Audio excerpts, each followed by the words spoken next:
તળપદા કોળી કન્યા છાત્રાલય તેમની આજે મુલાકાત કરીએ।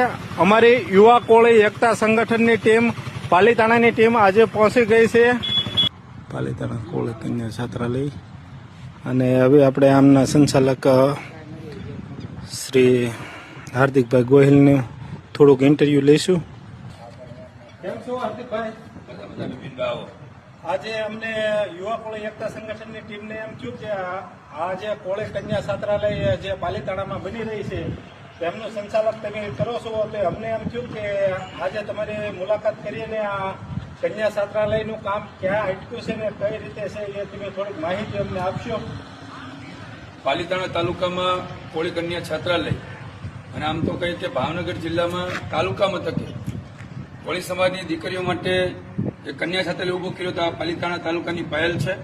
આનું સંચાલન આપણા સમાજના વડીલ આગેવાનશ્રીઓ એવા ધનજીભાઈ બાલદિયા, નરસિંહભાઈ પરમાર, પ્રેમજીભાઈ ભાલિયા, લાલજીભાઈ સોલંકી તેમજ આપણા રાજકીય આગેવાનો, તમામ સંગઠનના પ્રમુખશ્રીઓ અને આપણા ડાયમંડ એસોસિએશનના મિત્રો આ બધા જ મળીને આ કન્યા છાત્રાલયનું સંચાલન કરી રહ્યા છીએ। એક સરસ મજાની ટીમ આની માટે કામ કરી રહી છે।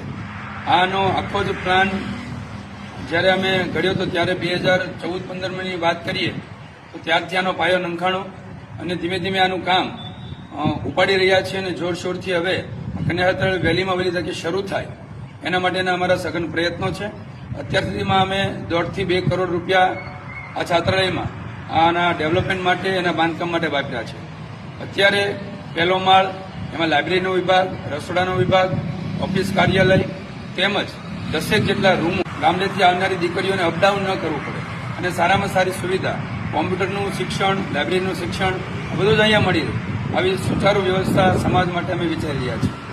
મેં વાત એમ સાંભળેલી છે કે હમણે આમનું કામ અટક્યું તો પછી આપણે પાલીતાણામાં આપણે આપણા સમાજના વેપારીઓ અને હીરા ઉદ્યોગમાં કારખાને આપણે ફાળો કર્યો છે, તો હવે આપણે જે ઘટતી રકમ માટે આપ સમાજને શું કહેવા માંગો છો? કામ અટકવાની બાબતમાં તો કોઈ કોમેન્ટ નથી। એને કામ સતત અમે ધીમી ધારે શરૂ રાખ્યું છે અને જ્યારે સમાજની આર્થિક પરિસ્થિતિ નબળી હોય છાત્રાલયની માલપા અમારે યુવા કોળી એકતા સંગઠન ટીમ ગુજરાતનો પૂરેપૂરો સપોર્ટ રહેશે। જ્યાં પણ અમારી જરૂર પડશે ત્યાં અમે હાર્દિકભાઈની સાથે ખંભે ખંભો મિલાવીને કામ કરીશું અને મારી તમામ ગુજરાતના કોળી સમાજને નમ્ર અપીલ છે કે જો આપ આ કન્યા છાત્રાલયની માલપા ફંડ ફાળો આપવા માંગો છો તો હાર્દિક સર પાલીતાણા ગોહિલનો કોન્ટ્રાક્ટ કરી શકો છો અને એની દ્વારા તમે ફંડ આપી શકો છો, જેથી કરીને આપણા સમાજને 200 થી 300 દીકરીઓનું ભવિષ્ય અહીંયા બની શકે।